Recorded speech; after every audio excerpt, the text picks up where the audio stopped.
Hi friends, welcome my YouTube channel. ഇന്ന് നമ്മൾ ഉണ്ടാക്കാൻ പോകുന്നൊരു കടായി ചിക്കനാണ്. അതിനായിട്ട് ഞാൻ ഒരു 1/2 കിലോ ചിക്കൻ കഴുകി വൃത്തിയാക്കി വെച്ചിട്ടുണ്ട്. ഇനി ഇതിലേക്ക് നമുക്ക് ഒരു 1/4 സ്പൂൺ മഞ്ഞൾപ്പൊടി, ഒരു 1.5 സ്പൂൺ കാശ്മീരി മുളക് പൊടി, ശകലം ഗരം മസാല, ആവശ്യത്തിന് ഉപ്പ്, ഇഞ്ചി വെളുത്തുള്ളിയുടെ പേസ്റ്റ് 1 സ്പൂൺ. ഇതെല്ലാം കൂടെ നന്നായിട്ട് കൈ കൊണ്ടൊന്ന് മിക്സ് ചെയ്യും. ഒരു 15 മിനിറ്റ് ഇതൊന്ന് ഫ്രിഡ്ജിൽ നമുക്ക് അടച്ചു വെക്കാം. അതിനായിട്ട് 2 തക്കാളിയും 3 സവാളയും ഇത് നമുക്ക് കൊച്ചായിട്ടൊന്ന് അരിഞ്ഞെടുക്കണം. കുഞ്ഞായിട്ട് സവാളയും തക്കാളിയും കൊച്ചായിട്ട് അരിഞ്ഞെടുക്കണം. പിന്നെ ഞാൻ 3 പല കളറുള്ള ക്യാപ്സിക്കവും 2 സവാളയും 3 പച്ചമുളകും എടുത്തിട്ടുണ്ട്. ക്യാപ്സിക്കവും ഈ സവാളയും നമുക്കൊന്ന് സ്ക്വയറായിട്ട് നമുക്കൊന്ന് അരിഞ്ഞെടുക്കണം. ഇതെല്ലാം ഒന്ന് അരിഞ്ഞെടുക്കാം. അപ്പം നമ്മുടെ ക്യാപ്സിക്കമൊക്കെ ഞാൻ ഈ ഒരു രീതിയിൽ അരിഞ്ഞിട്ടുണ്ട്. ക്യാപ്സിക്കവും ഉള്ളിയും എല്ലാം, പച്ചമുളക് കീറിയിട്ടിട്ടുണ്ട്. കൊച്ചുള്ളി സവാള തന്നെ കൊച്ചായിട്ട് അരിഞ്ഞ് വെച്ചിട്ടുണ്ട്. തക്കാളി നരിഞ്ഞത് ഞാനൊന്ന് മിക്സിയിലിട്ട് പേസ്റ്റാക്കി വെച്ചിട്ടുണ്ട്. ഇനി ഇവിടെ ഞാനൊരു പാൻ എടുത്തിട്ടുണ്ട്. ഈ പാനിലോട്ട് കുറച്ച് എണ്ണ ഒഴിച്ചിട്ട് നമ്മൾ ഫ്രിഡ്ജിലെടുത്ത് വെച്ചിരിക്കുന്ന ചിക്കൻ ഒന്ന് വറുത്തെടുക്കാം. ഈ ഒരു രീതിയിൽ നമ്മൾ ചിക്കൻ വറുത്ത് കോരി വെച്ചിട്ടുണ്ട്. നമുക്ക് ഈ ചിക്കൻ വറുത്ത എണ്ണയിലേക്ക് നമ്മൾ അരിഞ്ഞു വെച്ചിരിക്കുന്ന ക്യാപ്സിക്കം എല്ലാം ഒന്ന് വഴറ്റിയെടുക്കാം. നമുക്ക് ഇതിലേക്ക് ശകലം ഉപ്പിട്ട് കൊടുക്കാം. ഈ ക്യാപ്സിക്കം ഒന്ന് വാടി വരുന്ന സമയം കൊണ്ട് നമുക്ക് ഈ ഒരു പാനിലോട്ട് കുറച്ച് എണ്ണ ഒഴിച്ച് നമ്മുടെ അരിഞ്ഞ് വെച്ചിട്ട് ഉള്ളിയൊക്കെ ഒന്ന് വഴറ്റിയെടുക്കാം. നമുക്ക് ഉള്ളിയും തക്കാളിയൊക്കെ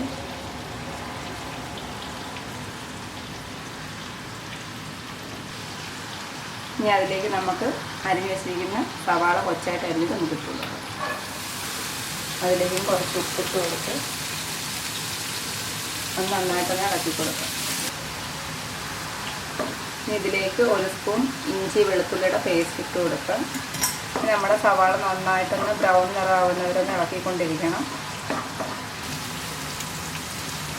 അതിലേക്ക് ഒരു 1/2 സ്പൂൺ മുളക് പൊടി, ഇത് സാധാ മുളക് പൊടിയെ കാശ്മീരി അല്ല.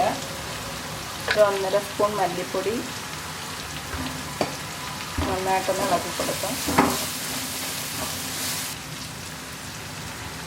ഇതിലേക്ക് ശകലം ഗരം മസാല, ശകലം മഞ്ഞൾപ്പൊടി നന്നായിട്ടൊന്ന് ഇളക്കി കൊടുക്കാം. ഇതിൻ്റെ പച്ചമണം മാറുമ്പം നമുക്കിതിലേക്ക് തക്കാളി ഒഴിച്ചു കൊടുക്കാം. നന്നായിട്ടൊന്ന് പച്ചമണമൊക്കെ ഒന്ന് മാറിയിട്ടുണ്ട് പൊടി ഇട്ടതിൻ്റെ. നമുക്കിതിലേക്ക് പേസ്റ്റ് ഒഴിച്ചു കൊടുക്കാം. നന്നായിട്ട് തന്നെ ഇളക്കി കൊടുക്കാം.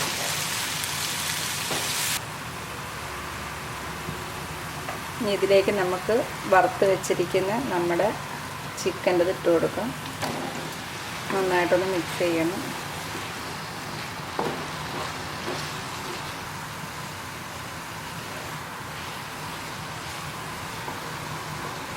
ഇനി ഇതിലേക്ക് നമ്മൾ വഴറ്റി വെച്ചിരിക്കുന്ന ക്യാപ്സിക്കം എല്ലാം ഇട്ട് കൊടുക്കാം. മൊത്തത്തിൽ മിക്സ് ചെയ്യാം.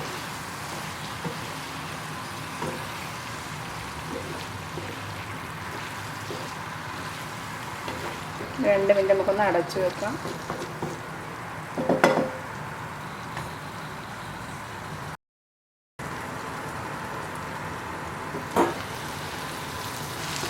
ഇതിലേക്ക് നമുക്കൊരു ശകലം ചൂടുവെള്ളം ഒഴിച്ചു കൊടുക്കാം.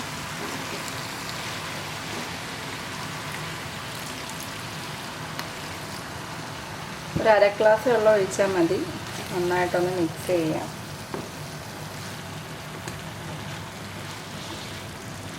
വീണ്ടും നന്നായിട്ടൊന്ന് ഇളക്കിയിട്ട് നമുക്കൊന്ന് അടച്ചു വെക്കാം.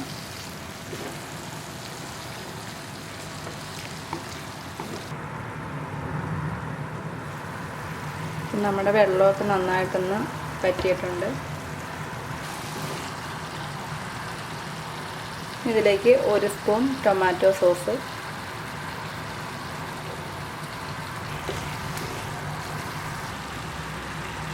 ഒരു 1.5 സ്പൂൺ സോയാ സോസ്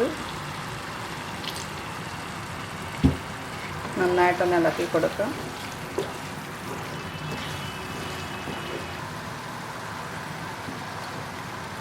ഇനി ഇതിലേക്ക് കുറച്ച് കുരുമുളക് ഞാൻ ചതച്ചതാണൊന്ന് ഒരു 10-12 ഞാൻ എടുത്തിട്ടുണ്ട്. എരിയുടെ അനുസരിച്ചിടാം. 10-12 ഞാൻ ചതച്ചിട്ടുണ്ട്. അതൊന്ന് ഇട്ട് കൊടുക്കാം. നന്നായിട്ടൊന്ന് ഇളക്കി കൊടുക്കാം.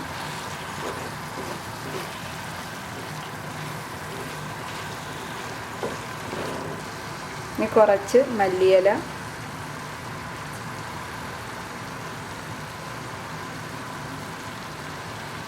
കുറച്ച് ഉള്ളിത്തണ്ട്, സ്പ്രിങ് ഒനിയൻ്റെത് അരിഞ്ഞത്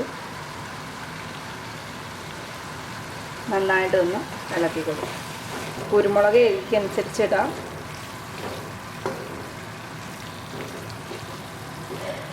അപ്പം നമ്മുടെ കടായി ചിക്കൻ റെഡി ആയിട്ടുണ്ട്.